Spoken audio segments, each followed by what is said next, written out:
Hey, what's up guys? Ray here, and I just wanted to come at you guys with another video of encouragement.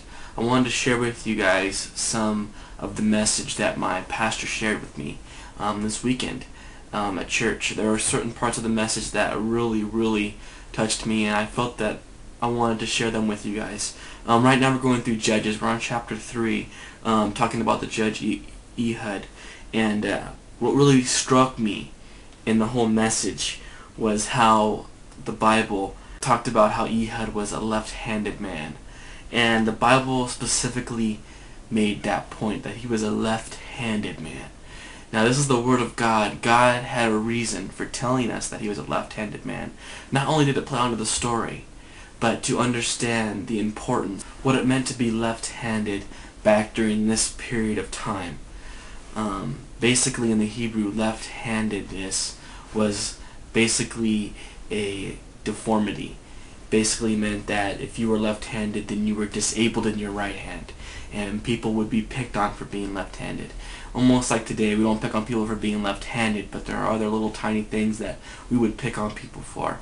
People are just cruel, and during this period of time, people would pick on left-handed people as if they were like deformed, or they're just different.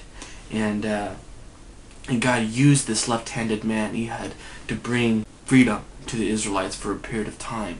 And I loved how my pastor made mention of how we need to give our left-handedness to God. We need to give him all our troubles, whatever that may be. What is your left-handedness? For someone it may be financial burdens. For someone it may be a physical burden. Whatever it may be, you need to give God your left-handedness. Give him everything in your life. Put all your cares and cast all your cares onto him. Go at everything in your life through Christ. My pastor brought up another great analogy that came from the book of Pilgrim's Progress. When Christian, I don't know if you've read that book, but Christian is the main character who represents a Christian in any walk of life. He represents the struggles that Christians go through, and this book is like an analogy of the Christian's life. And the main character, Christian, he was facing the devil, and he was afraid, and he wanted to turn and run away, like we all do at times. We all want to turn and run away from our problems. We want to run, turn our back on our problems and go backwards. But we need to continue forward. And Christian, he realized that he has a sword and shield. We have the Word of God. If he turned and ran, there was nothing to defend himself on his backside. And so Christian kept moving forward, and he persevered through his trials. And I thought that was amazing part of the book. And it really touched me to understand that when we turn and run, we have nothing to defend our back.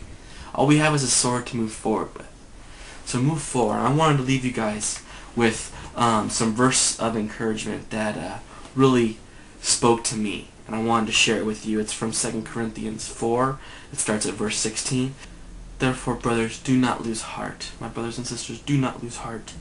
Though we outwardly are wasting away, yet inwardly we are being renewed day by day. For our light and momentary troubles are achieving for us an eternal glory that far outweighs them all. So we fix our eyes not on what is seen, but what is unseen. For what is seen is temporary, but what is unseen is eternal. Put your work into that which lasts to eternity. Don't waste your time on things that is going to perish. This world is going to perish away. Don't put your work into material things. Put your work into things that are going to last forever. Put your work into the eternity for God's glory. You guys have a great weekend. Bye.